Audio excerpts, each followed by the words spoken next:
Hey, welcome to this final unit of prompt engineering in society. And in this session, we're going to talk about some reflections on the society when it comes to prompt engineering and generative AI. So one of the earliest reflections when these tools came is that, okay, they tend to do a lot of intelligent work and it's going to steal our jobs and stuff like that. And here, my reflection has always been that we have always used machines, mechanical machines, to make us perform physical work better. I mean, I can dig a hole with a shovel, or I can dig a hole with a tractor. And of course, I'm going to choose the tractor because that goes much faster. So we've always used technology and mechanical and machines to do work faster. But now we have these new AI tools that makes us do not physical labor faster, but intelligence-based work faster. And maybe that's why we all of a sudden became scared, because it comes after our work, us as researchers and teachers and stuff like that. All of a sudden, AI tools and technology can do our work as well, and not just mechanical labor. Maybe that's the reason why we got scared. But from my point of view, this is just an evolution. I mean, it's the same thing that's happening to digging a hole is now happening to writing essays, right, and writing reports. So we went from using mechanical machines to make physical work faster to now have these AI tools that make us do, let's call it, intelligence-based work faster. So that is my reflection when it comes to this. So the primary benefit, and why is this important? Well, I would say that at least for me, the primary advantage is the time savings. Like, it can make me do the same sort of work with the same quality in less time.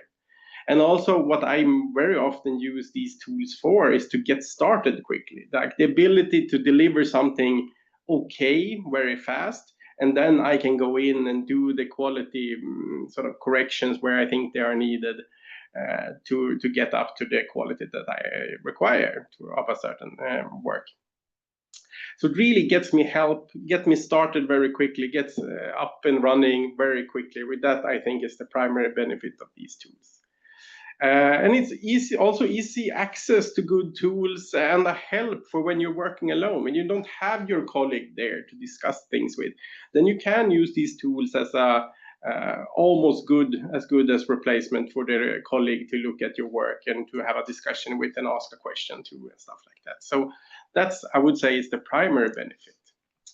Another interesting thing is that in 2023, this word prompting was actually added to the Swedish dictionary, the official Swedish dictionary. They make a list every year of new words, and in 2023, prompting was a word that was added to the Swedish dictionary. And it really shows also how big this has become and how important it will be for the future in some sense. And also, I like this saying, and you probably have seen that a lot. Like, AI won't take your job; people who know how to use AI will. So I think that this really prompt engineering is a skill that you will need to have in the future. Like, just how we used to be good at googling things, you need to now be good at prompt engineering and working with AI tools to be competitive, to be sort of ahead in the workplace in the future. So remember that.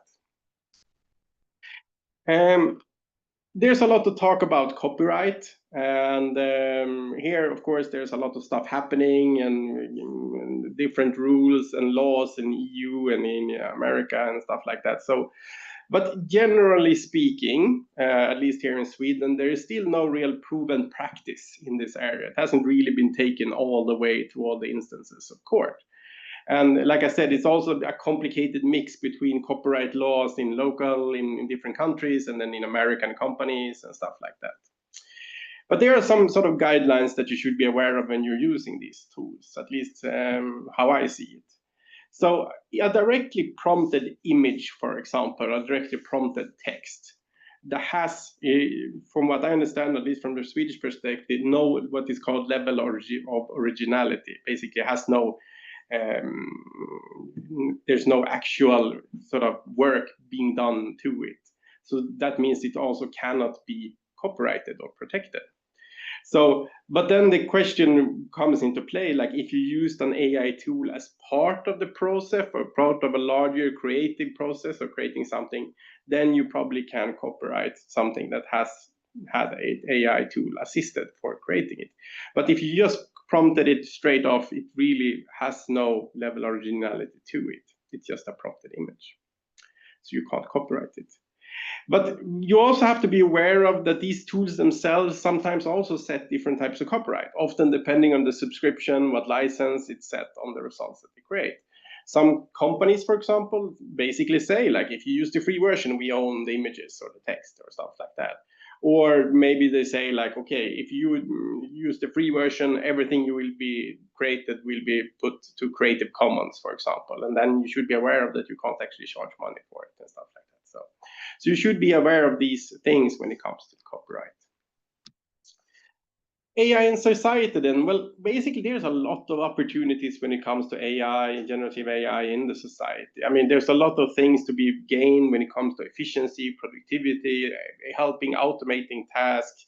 I mean, we're talking about agentic AI now. We really have these tools talking to each other, helping us out, improving our services, getting easier access to services. Ways to improve accessibility, sort of crossing language barriers, enabling education for those who can't pay for it, depending on how the system is in your country. Healthcare, knowledge about sort of healthcare things, or knowledge about other sort of areas and stuff like that. And there's, of course, a lot of innovation possibilities as well. New industries, business cases, smarter infrastructure, creative tools. There exists a lot of innovation that can be created. But there are, of course, again, things to be aware of. Like there's ethics and bias. There's risk of discrimination and transparency issues. I will mention a little bit more of these issues later as well. Workforce impact, which I started to talk about, like there is a job transformation going on and reskilling is needed. So prompt engineering is an important skill for the future that you should be aware of. Misinformation is something you should be also very much aware of. These deep fakes, disinformation campaigns, you can create any type of text or image or video now these days that shows anything. So you should be aware of that these misinformation campaigns exist. And then privacy and surveillance, like the data use, personal freedom concerns, copyright, as we talked about, and how these affect things in the AI and the AI models training and so forth. But like I said, there's a lot of problems and challenges, and here I've taken up some that I think is interesting to reflect upon. I mean, we know that these tools have fact problems. These tools are good at making up facts. They have become a lot better at not doing this. But looking back a few years, it happened a lot. But nowadays, with the ability to search for the internet and thinking models, they are a lot better. But these have made up facts are called hallucinations. You ever heard that term? That's what they mean. But they sort of are these hallucinations that are formulated in usually a very trustworthy way. The AI models tend to be very sure of what they say, but even though it's hallucinated facts. These AI models also have challenges in perspectives, values. They have bias based on the AI's training. And as you will often realize, they often assume American conditions. Uses stereotypes. If you ask for a CEO of a company, you always get a white male and stuff like that. It assumes normal societal structures. If you ask it to make a family picture and stuff like that, you will get very typical stuff like that. And it sort of follows the general opinion and doesn't want to go outside the box in any way in that sense. So you should be aware of that. It also has challenges which are what I call censorship and synthetic limitations. You have to be aware of that these companies behind these tools also want to avoid getting sued, or sometimes they want to avoid that it talks about certain sensitive topics because of politics or lawsuits and stuff like that. So you can't ask them to a recipe of how to do a bomb, for example, and stuff like that. And that is actually like a synthetic limitation. There's nothing stopping the AI model from telling you. It's the company that put in limitations to it. So in some sense, these commercial models are actually running with their shoes tied together. They are actually sort of limited. So a truly unlimited LLM could probably answer even better at many different questions. And one other thing you should be aware that the plagiarism and other detection tools are extremely unreliable. There are some tools out there that claim that they can say if a text is AI generated or not, but you can't trust them. Even it doesn't matter what the company says that they are good at doing. You can't trust them for all out. So there are both false positives and false negatives here. So it's better to not even use these tools. Of course, you can probably detect yourself if something feels AI generated, but using these tools can, it goes both ways. So it's not a value of using them. Another thing when we talk about teaching as a university teacher, we talk about the pedagogical trap, which I think is interesting. And that is basically that students tend to use these tools to cheat. Basically, they use them as a tool to avoid learning something. They ask the AI tools to do their homework for them, for example. And by doing that, they sort of fall into this pedagogical trap that they use it to not learn. But of course, they should use these tools to better learn something instead. So that is something we should be aware of, and we should teach our students how to better use them in a way that they can use them to enhance their learning and not avoid learning. Another thing that is interesting is that to reflect a little bit upon how we have handled like ghostwriters before in the university world. I mean, you've always had the possibility of asking your friend to proofread your text and stuff like that. And we have other tools, calculators to help us count, spell check, grammar help tools and stuff like that. But now all of a sudden we draw a line saying we can't use ChatGPT or AI tools to write text for us. What's the difference? And what is acceptable and why not? And where do we draw this line? And why do we draw it now? And why didn't we draw it when sort of a student could ask his father for help in writing better, or mother's help to do math better or something like that? But now all of a sudden, when this tool is available for everyone, we draw a line and saying it's not allowed to be used. So, but we should also be aware of that it's impossible to completely ban these tools. So from my perspective, I think it's better to embrace them, better to teach our students how to use them in the best way instead of seeing them as something, as a cheating tool. Because when they actually get out there in the real world with the companies and working, they are going to be using these tools as a working tool, as a productivity increasing tool. So from my perspective, I see this as a democratization actually of access to good help. The support these tools provide is all of a sudden now available to everyone, not just those who had the right conditions, the right family, the right friends, the ability to buy help from people and stuff like that. So all of a sudden now it is available for everyone to get the same sort of conditions. As I said, leveling the playing field. Leveling a lot of that. So I think that's an interesting way of seeing it, as a democratization of access to good help.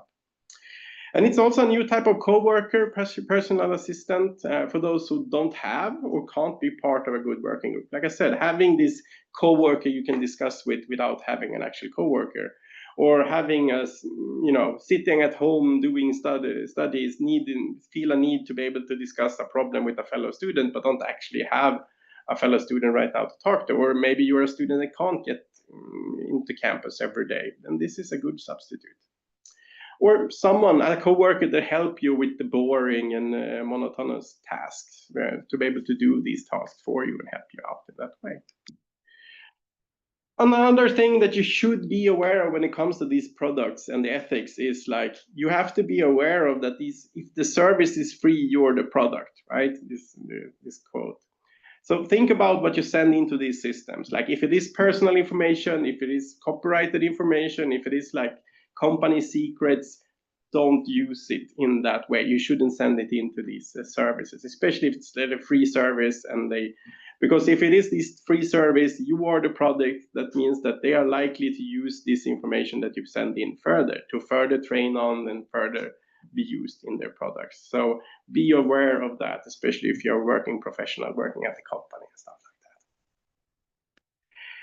that. Finally, some finishing reflections. I personally see these tools as a great opportunity, and for me, it's a natural part of our future. It's a next step to going from the shovel to the tractor to these AI tools. It's just a technological progress, and we have actually seen these on the horizon for some time, especially in the domain of computer engineering and coding, AI coding tools, right? So it's just a natural part of our future. But of course, we need to learn how to use them, how to embrace that they exist. We can't just avoid them. They are here to stay. So we need to learn how to best use them. And we need to be able to teach our students and teach everyone how to use them ethically and correctly, so that they can use them not to avoid learning things, but to be better at learning things and to be faster at learning things. And of course, we also need to teach everyone that we need to be fact critical now. We need to be critical of all texts we read on the internet or read anywhere, and do not believe every image or nowadays even video that we see, because all of this can be actually AI created if one wants to. So we need to be able to be fact critical and ethically skeptical of many of these type of things.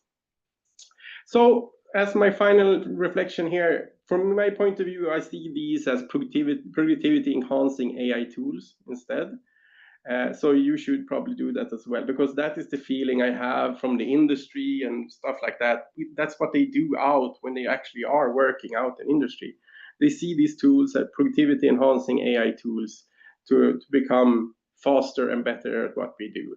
And it is a natural part of our future. So with that, I say thank you for attending this module on prompt engineering and society, and hope you got some knowledge out of it. And if you have any question, feel free to contact me.